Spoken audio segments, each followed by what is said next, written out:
Hello students, this day will be very good day for you because you're going to learn new concepts in physics. Distribution of charges in a conductor and action at points. Distribution of charges in a conductor. Consider two conducting spheres A and B of radii R1 and R2 respectively connected to each other by a thin conducting wire. The distance between the sphere is much greater than the radii of either spheres. Children, see that diagram which is given clearly the radii and the charges located on the spheres. Both spheres are different spheres having different radii. Two conductors are connected through the conducting wire. So what is the mechanism given? If a charge q is introduced into any one of the spheres, this charge q is redistributed into both the spheres such that the electrostatic potential is same in both the spheres. They are now uniformly charged and attain the electrostatic equilibrium. Let q1 be the charge residing on the surface of sphere A and q2 is the charge residing on the surface of sphere B such that the total charge q is equal to q1 plus q2. The charges are distributed only on the surface and there is no net charge inside the conductor.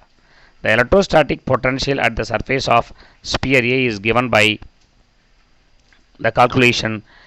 The potential VA is equal to 1 by 4 pi epsilon naught Q1 by R1.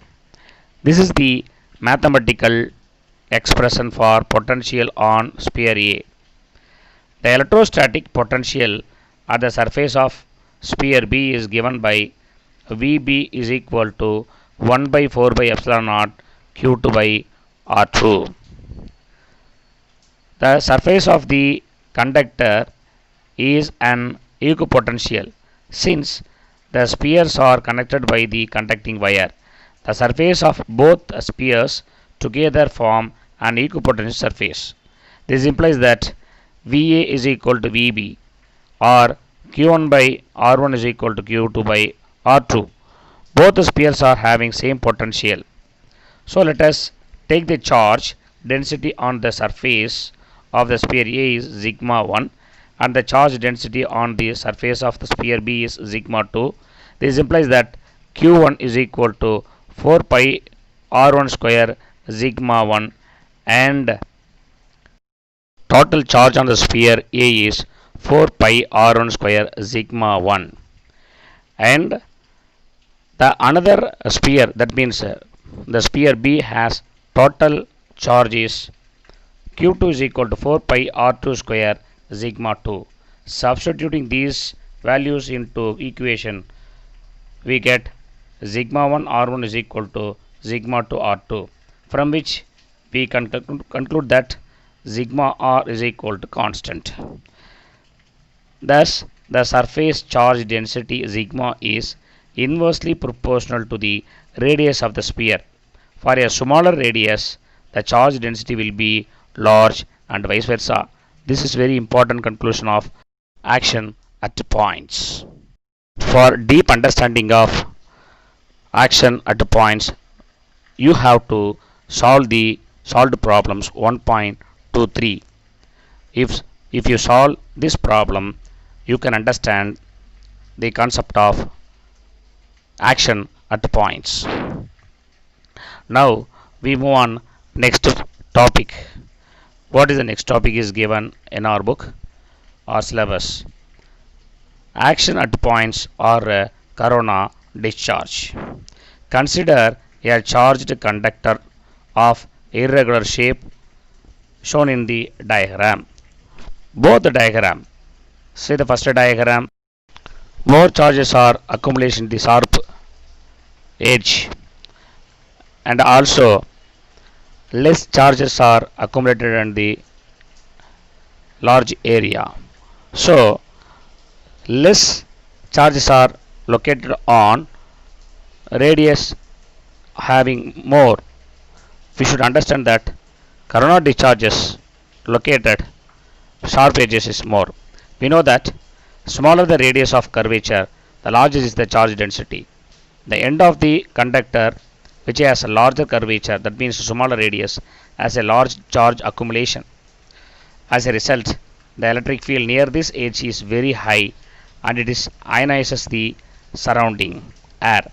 This is very important, children. Listen this. The positive ions are repelled at the sharp edge and the negative ions are attracted towards the sharp edge. This reduces the total charge of the conductor near the sharp edge. This is called action at the points or corona discharge. We move on next one. So what is given next is our next topic is lightning arrestor or lightning conductor. How that lightning conductor works. This is a device used to protect tall buildings from the lightning strikes. It works on the principle of action at the points or corona discharge. This is very important one more question. This device consists of a long thick copper rod passing from a top of the building to the ground. The upper end of the rod has sharp spike or a sharp needle which is given in the diagram. Let's we see the diagram. There is a clouds having positive charge and the sharp edge or spikes which are located on the house which produce negative charges. The more amount of potential is reduced by the sharp edges produces negative charges and the positive charges are passed through the rod to the ground. This is the mechanism. The lower end of the rod is connected to the copper plate which is buried deep into the ground. When a negatively charged cloud is passing over the building, it induces positive charges which is given in the diagram. A positive charge on the spike. Since the induced charge density on the thin sharp spike is large, it results in a corona discharge. This positive charge ionizes the surrounding air, which in turn neutralizes the negative charge in the cloud. The negative charge pushed to the spikes passes through the copper rod and is safely diverted to the earth. The lightning arrestor does not stop the lightning, rather, it diverts lightning to the ground safely. The next topic is Van de Graaff generator. Very important 5-mark question in the examination point of view. In the year 1929, Robert Van de Graaff designed a machine which produces a large amount of electrostatic potential difference up to 7 million volts.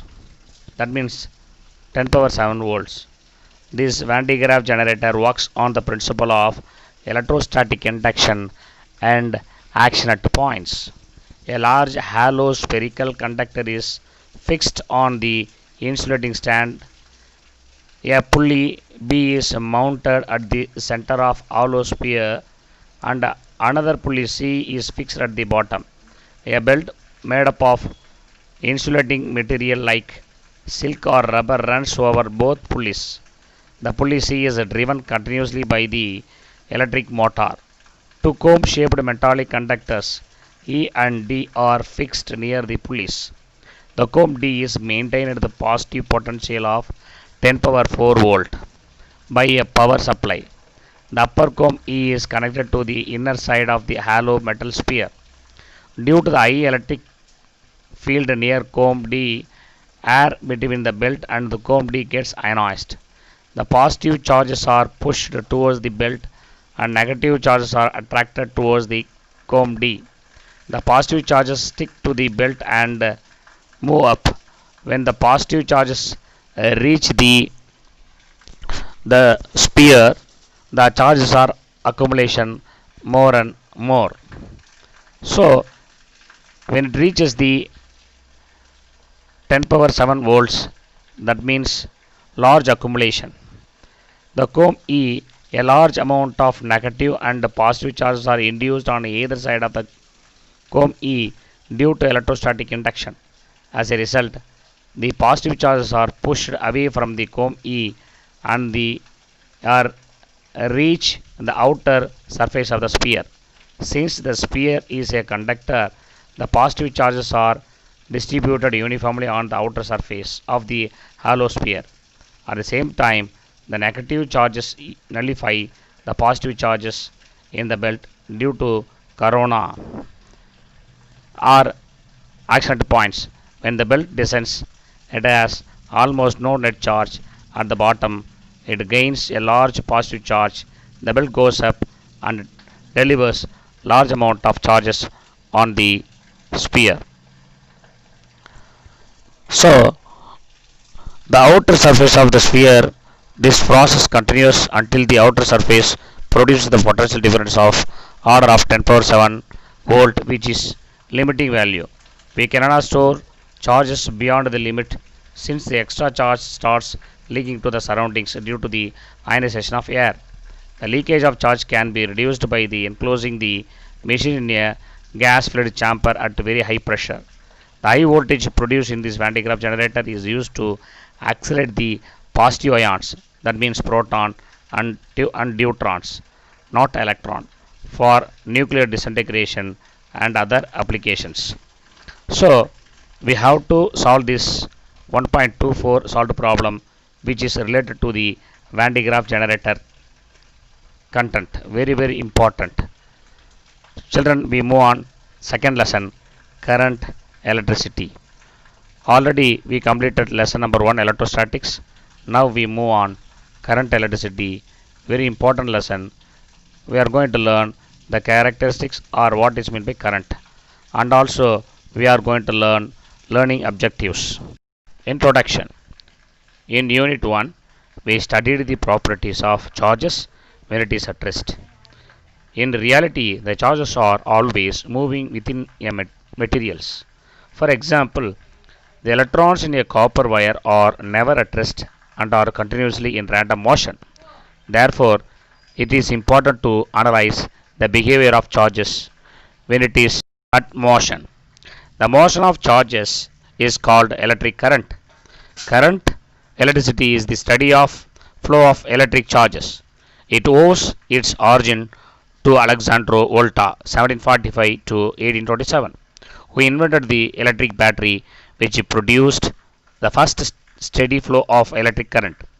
Modern world depends heavily on the use of electricity. It is used to operate machines, communications, electronic devices, home appliances, etc.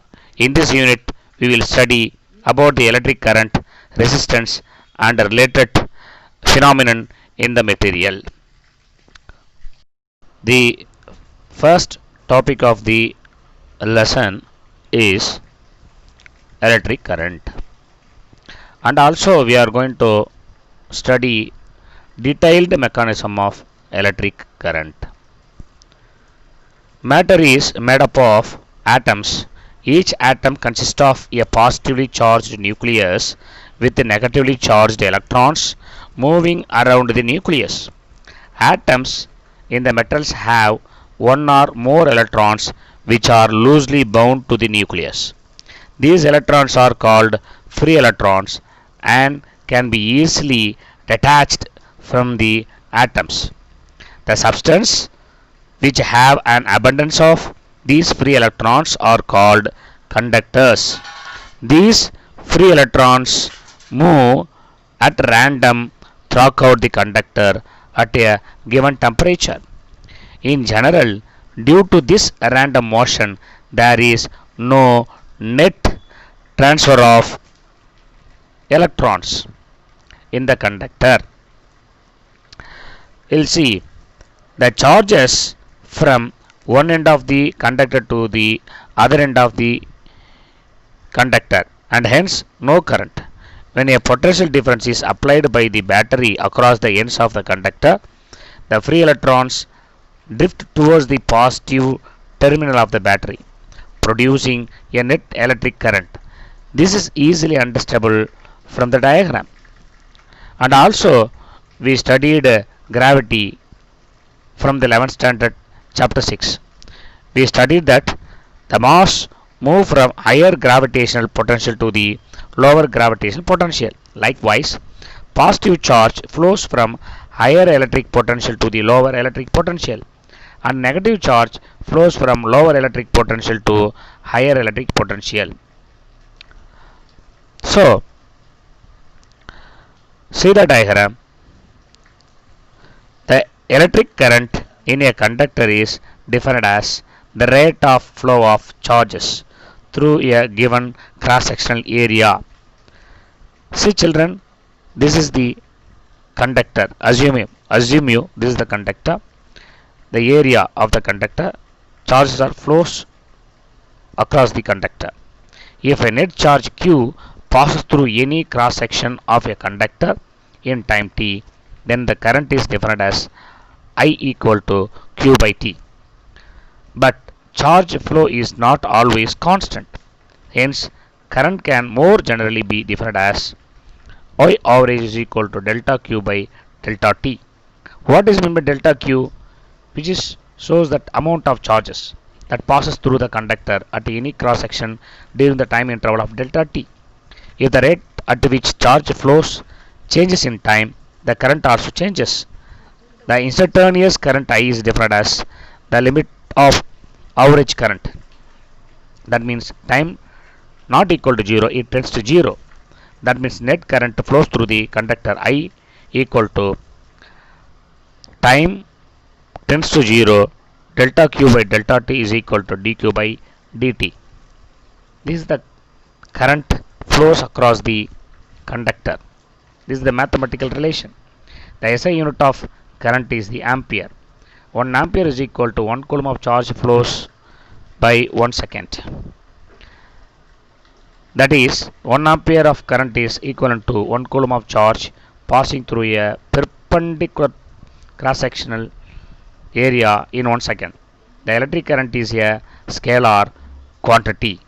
We understood about the electric current clearly.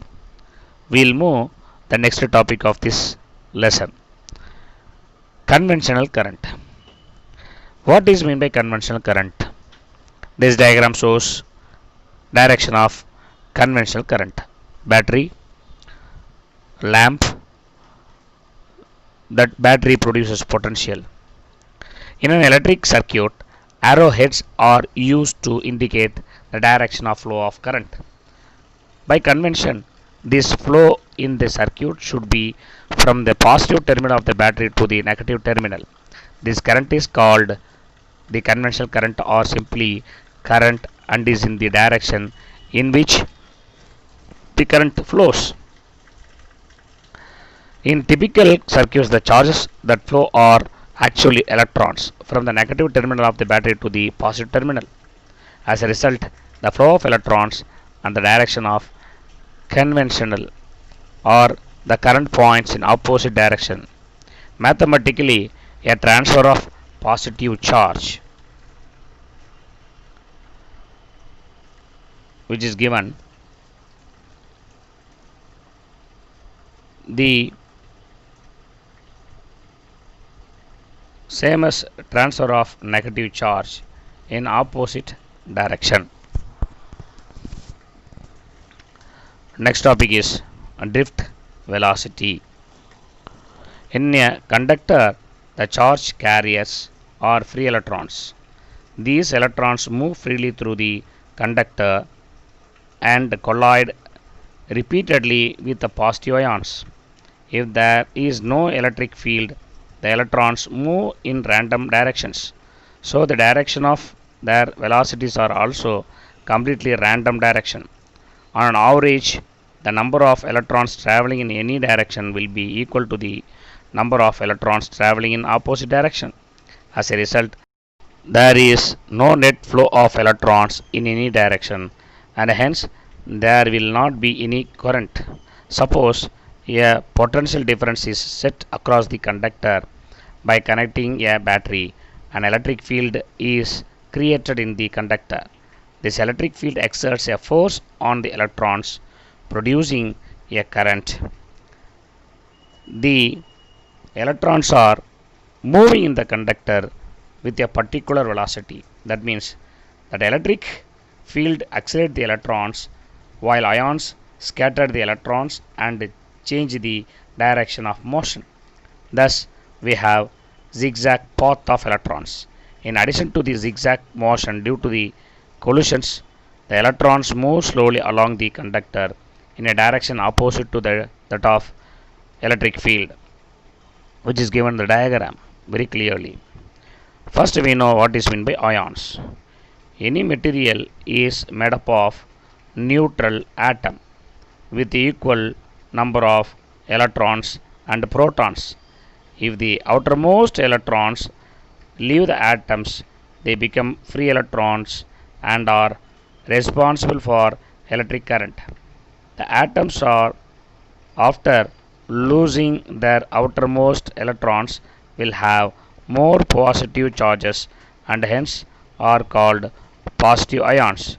These ions will not give rise to current. This is the zigzag path of the electrons in the conductor.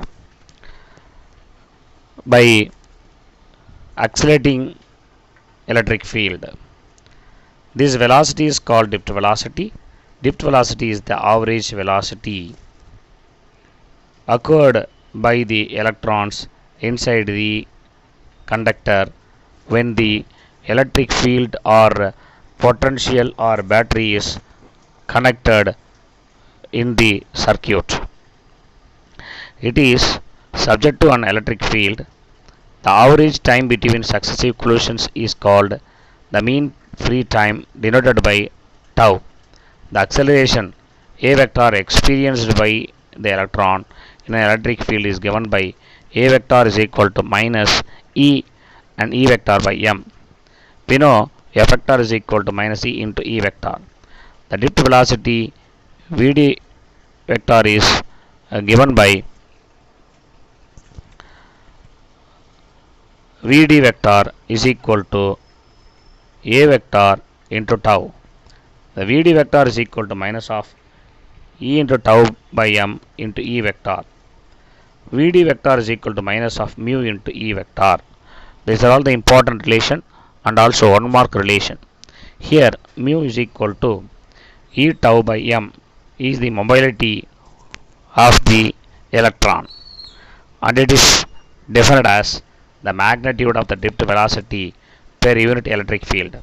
Mu is equal to modulus of V vector by E vector. Very important 1 mark relation. Note down and keep it in your memory. The SI unit of mobility is meter square by volt second. And also you should read the note which is given in the book. We'll move on. The important mechanism of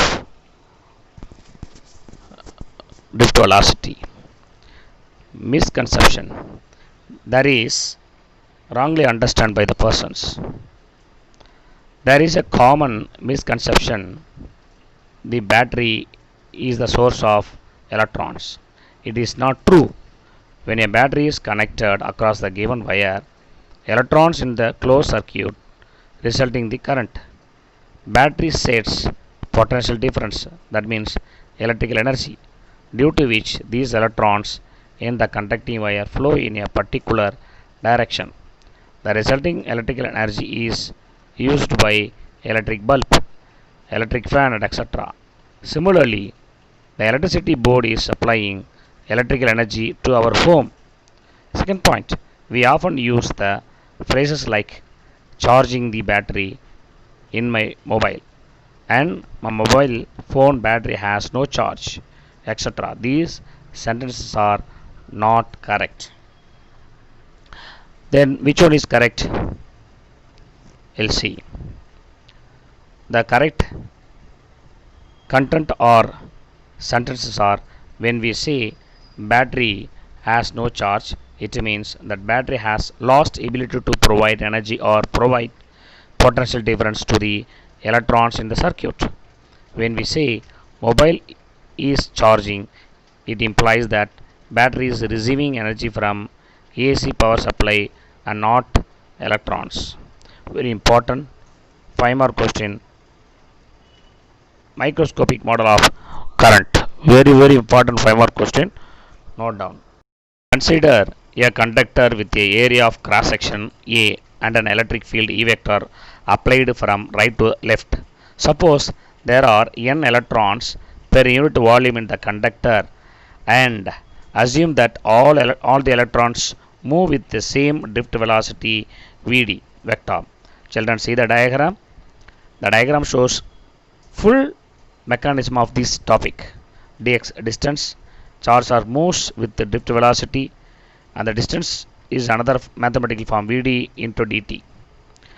The drift velocity of electrons is equal to Vd. The electrons move through a distance dx within a small interval of time dt. So drift velocity Vd is equal to dx by dt. The dx is equal to Vd into dt. Since A is the area of cross section of the conductor, the electrons available in the volume of length dx is volume into number of per unit volume. That means A dx into n. We'll move the next content or the same content, the mechanism. Substituting for dx from the derivative 2.7 in 2.8, A Vd into dt into n. The total charge in volume element dq is equal to charge into number of electrons in the volume element. dq is equal to E into A Vd into dt into n. Hence, the current I is equal to dq by dt. Ne A Vd dt by dt. So dt cancel. We'll get current I is equal to Ne A Vd. It's simply called Neuwied. Current density J. The current density is defined as the current per unit area of cross section of the conductor. Very important 2 mark question and 1 mark relation. J is equal to I by A. The SI unit of current density is ampere by meter square or ampere meter inverse square. Current density J is equal to Neuwied by A. A cancel. So current density J is equal to NeVd. The above expression is valid only when the direction of the current is perpendicular to the area A. In general, the current density is a vector quantity and is given by J vector is equal to Ne Vd vector. Substituting Vd value from the derivative 2.4, we will get J vector is equal to N into E square tau by M into E vector. This is the record derivative. Now current density J vector is equal to minus of sigma into E vector. But conventionally, we take the direction of current density as direction of electric field. So the above equation becomes J vector is equal to sigma into E vector. Here sigma is equal to N E square tau by M is called conductivity. So that derivative 2.12 is called microscopic form of Ohm's law. Thank you, children. We will see next class. Children, concentrate on studies and count the time for your future.